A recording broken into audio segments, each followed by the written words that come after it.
You know, internet is filled with many stuffs. It is a vast space of entertainment. But deep within internet, there are so many tales that are hidden because of their nature and all. Stories that they don't want you to know. They don't want you to find out. One of the such story is the story of the Backrooms.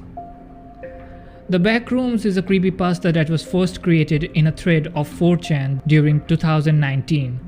There are many depictions and stories created since then surrounding the lore of the Backrooms. But the one that is certainly the most interesting to talk about is the rendition of Kane Pixel's Backrooms.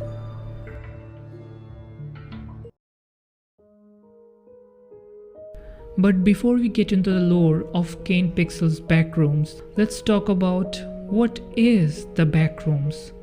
In the original thread of 4chan, the Backrooms is depicted as follows.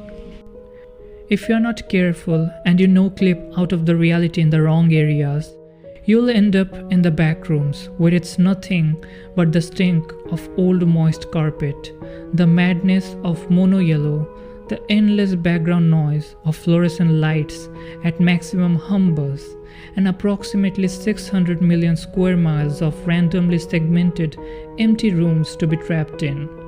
God save you if you hear something wandering around nearby, because it sure as hell has heard you. This was followed by a picture that depicts the backrooms.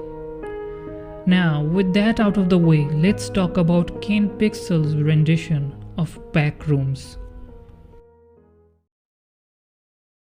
On January 7th, 2022, YouTuber Kane Pixels uploaded a video on his YouTube channel titled The Backrooms Found Footage. In this analog horror, we see an organization known as Async, who are conducting multiple experiments to no-clip from reality. Their goal, however, was pure, as they were doing this for storage management and other reasons. But things did take a dark turn for them. However, after many countless attempts, finally in 1989, they managed to open a successful portal to this another dimension or another space. They named this dimension either the hallways or the promptly used the complex. With this new discovery, scientists at Async was assured that they have found a secure solution to overpopulation. However, their way to access this space had led some unfortunate incidents. Missing person reports seems to have skyrocketed after their experiments. Async has now started to send their small groups of researchers to explore this newly discovered space. Their idea was to document their expeditions to propose their idea of funding this project to federal government. But in February 3, 1990, researchers on the expedition have found a body which seems to be covered in a strange black liquid-like bacteria. This strange substance was nothing like the scientists have ever seen. Biologists who did the autopsy of the body notes that the state of decay is quite the unusual, as some of the area of the body were completely normal, whereas other parts of the body was overtaken by the bacteria. Well, really, I don't know what to make of this. Mr. Beck, may I ask where this subject came from? Later, it was implied that the biologists who were unaware of the research of backrooms or the complex were questioning the leading researcher of this project, who was none other than Dr. Ivan Beck. Dr. Beck, however, was truly aware of this instance, and it was later implied that Dr. Beck fired the biologists for their seemingly questioning of their research.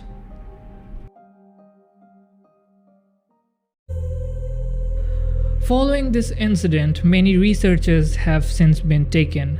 Async would later go on to develop a control room in the complex, where they would set up multiple motion detection cameras.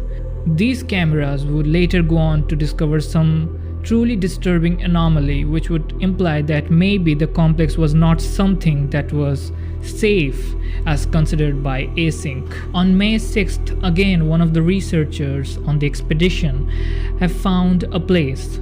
When attempting to cross the other side, he found himself in a suburban area, which was distorted just enough to feel uncanny. He also finds evidences of someone having been there before, and hears a voice, although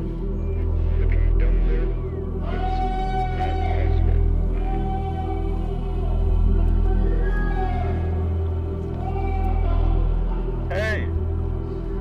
Can you hear me? Sorry, can you repeat that?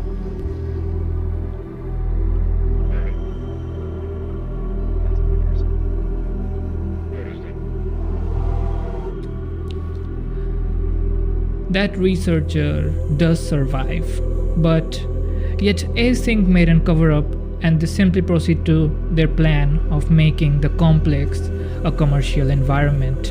Again on May 25th, the team went into the complex, this time armed with a shotgun for their safety and security. However, they didn't find the monster. What they found was an evidence of someone keeping the track of the researchers and many markings on the hall. Then all of a sudden, this happens. Oh my god! He's got my gun! He's got my gun! He's got my gun! Don't you move! Okay, okay. I don't want to hurt any of you. But I will. If I have to, so please, just answer my questions and I'll be gone. How many people are out here right now? Down the hall, how many people are out here? I don't know. Peter? Oh shit. Marv? Marvin? Yes, it's me. Is it really you? It's me. They took my life from me, Marv. Everyone thinks I'm fucking dead. My wife and children think I'm dead. Can you please put down the gun? Marvin, just tell me. Did they hold a funeral? Yes. This is Team A. Do you read? Yes, A-Team, this is Mark. I read you. Mark, don't. What are you doing? We need immediate arms Mark. support at room 14C. Stop. My team and I are being held at gunpoint by a hostile. I repeat. Stop. Please send Don't shoot him. immediate arms support to room Stop. 14C. Don't. Sorry.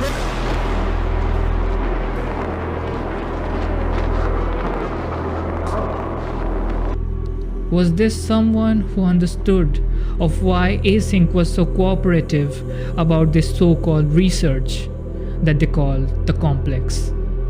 That person was later found to be Peter Trench, an former employee of Async who went missing in the complex.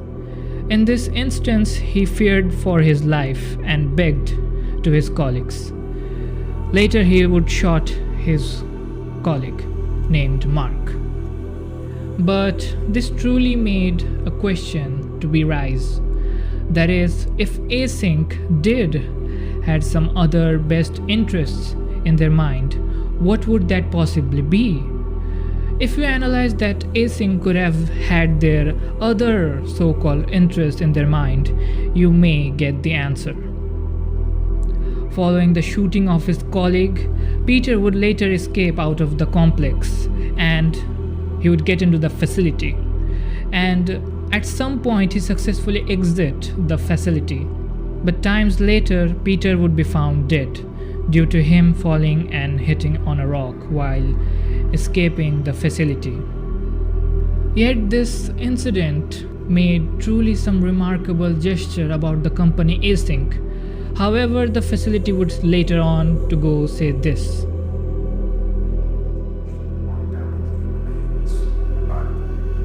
Dr. Tench, regardless of how troubled he was in his final days, was a really man who gave his all to this project. He would certainly not want us here in his name.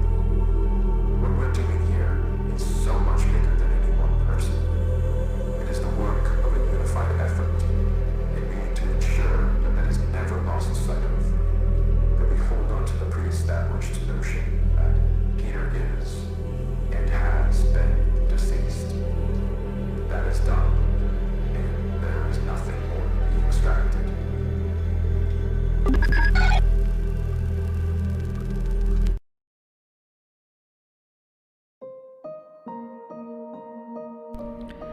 And with that was the farthest we have been to this story.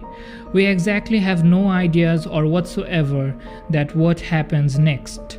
However, what we do know is that people are still becoming the victim of the backrooms, or appropriately named the complex, at least up to 1995, which is for 5 years. I think that the entire story of Kane Pixels have beautifully presented in a subtle way. There sure is many questions that were unanswered, and some have been answered throughout the years. But one thing was yet quite sure, that whatever you do, don't wander far enough from reality, or you would no clip to the back rooms. And God save you if you go there, because sure as hell has heard you.